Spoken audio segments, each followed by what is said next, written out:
Metų koncertas. Legendinė asmenybė. Pianistas, rašytojas ir filosofas Valerijus Afanasjevas. Spalio 19 dieną vieninteliame koncerte Lietuvos nacionalinėje filharmonijoje Vilniuje. Bilietus platina Bilietai LT. Organizatoriai Culture Life ir Piano LT. Rėmėjas LRT.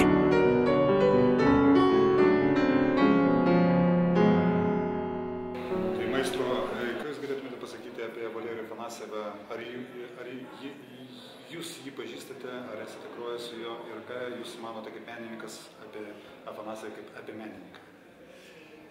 Pažįstu, aš jį pažįstu, gerai pažįstu. Tiesa, taip, su juo tokios labai artimos kūrybinės draugystės pas mane nebuvo.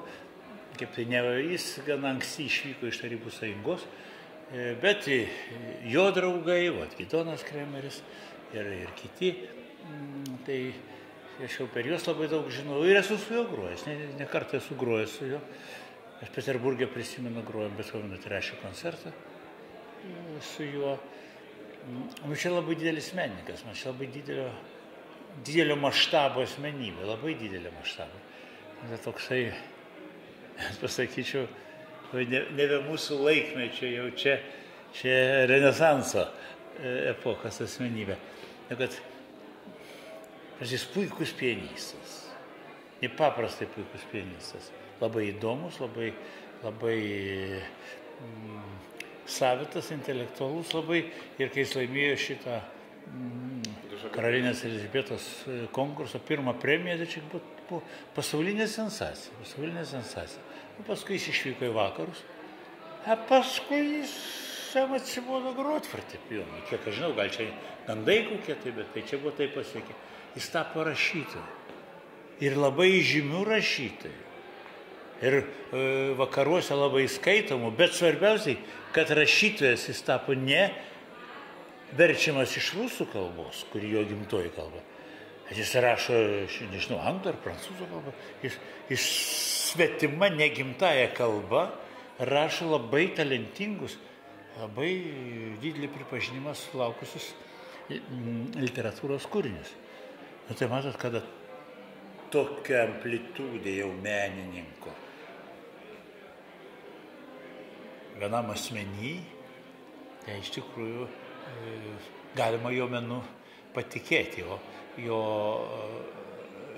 įvaizdžiai, jo suvokimas ir muzikinis, ir aplamai visas intelektas, jis kalba publikai,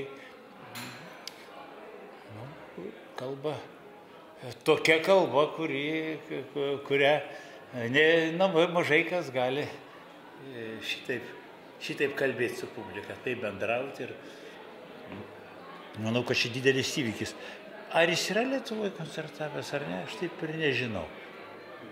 Gal ir ne, aš tiesiog negaliu pasakyti, aš su juo Lietuvoje nesugrojęs, aš su juo ne Lietuvoje. Žinau, kad jis ir diriguoja, žinau, kad, žodžiu, čia didelis įvykis bus, čia tikrai didelis įvykis bus. Gal Lietuvoje ne tiek jo pavardė žinoma. Aš girdėjau jų koncertą, Gidoną Kremerį ir jo koncertą per Zalcburgo festivalį, didžioji festivalio salė, tai kur 3000 vietų. Ir šitalis dviese sonatų vakaras. Perpildyta salė.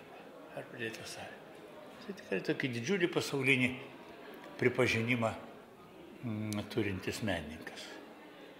Galiu tik tai pasveikinti rengėjus, kurie tas jau gastrolės rengė. Čia Darius Mažintas ir Piano LT, taip, ir Aleksandras Šimelis, jeigu jūs kartu šitą akciją darot. Tai manau, kad vilniečiai muzikos mėgėjai turėsim būti labai dėkingi.